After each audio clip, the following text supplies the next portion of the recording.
Welcome to waves media Telugu. Guntur జిల్లా ప్రత్తిపాడు నియోజకవర్గం వైఎస్ఆర్సీపీ ఆధ్వర్యంలో ప్రజా ఉద్యమ ర్యాలీ. కూటమి ప్రభుత్వం ప్రజా వ్యతిరేకంగా చేపట్టిన ప్రభుత్వ మెడికల్ కాలేజీలను ప్రైవేటీకరణ నిరసిస్తూ ప్రత్తిపాడు వైసీపీ ఇన్ఛార్జ్ బలసాని కిరణ్ కుమార్ ఆధ్వర్యంలో పాతమల్లేపాలెం సెంటర్ నుండి ప్రత్తిపాడు తహసీల్దార్ కార్యాలయం వరకు ర్యాలీ నిర్వహించారు. అనంతరం తహసీల్దార్ కార్యాలయంలో వైసీపీ కార్యకర్తలతో కలిసి వినతి పత్రం సమర్పించిన ప్రత్తిపాడు ఇన్ఛార్జి బలసాని కిరణ్ కుమార్.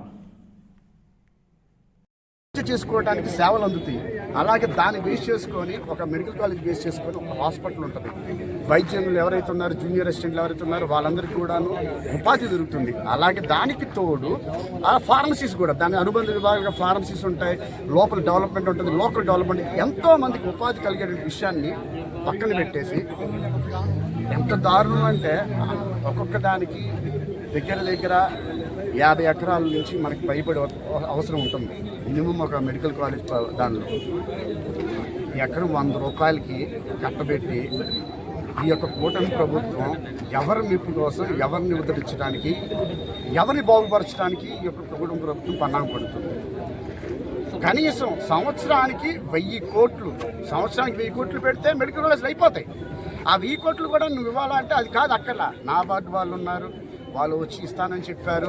వాళ్ళు ఇస్తానని చెప్పిన తర్వాత కూడా వాళ్ళు సపోర్ట్ చేస్తానన్నా కానీ వాళ్ళు వద్దన్నారు. ఇంకొక ముఖ్య విషయం గమనించాలా, పులివెందులలో ఈ సంవత్సరం ఎన్ఎంసీ వాళ్ళు, నేషనల్ మెడికల్ కౌన్సిల్ వాళ్ళు ఎవరైతే ఉన్నారో వాళ్ళు మేము 50 సీట్ల వరకు కూడా మేము ఇస్తామని చెప్తే అది కూడా తిప్పికొట్టింది యొక్క కూటమి ప్రభుత్వం. మాకు వద్దని చెప్పింది. అంటే ఈ రోజు మనం ఆలోచించుకున్నట్లయితే గతంలో 700 సీట్లు, ఈ సంవత్సరంలో ఇంకొక 700 సీట్లు, ఇవి కూడా కంప్లీట్ అయిపోతే ఇంకొక 1000 సీట్ల వరకు మనం భర్తీ చేసుకునే అవకాశాలు చాలా ఉన్నాయి.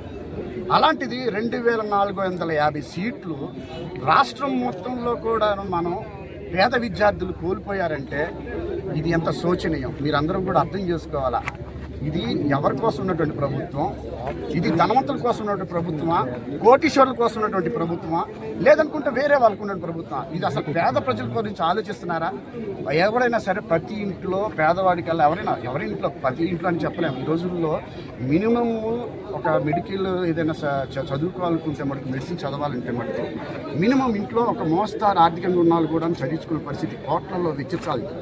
అలాంటి దాన్ని మన వైఎస్ జగన్మోహన్ రెడ్డి గారు అలా కాదు, పేద ప్రజలందరికీ కూడాను వైద్య విద్య అందాలి, ప్రతి ఇంట్లో కూడాను కనీసం డాక్టర్ ఒకరు ఉంటే బాగుంటుంది అన్నటువంటి సదుద్దేశంతో పేద ప్రజల గురించి ఆలోచించి చేస్తే ఈ కూటమి ప్రభుత్వం పన్నాగం పండి ఎంతో దుర్మార్గంతో ఈ యొక్క పేద ప్రజలు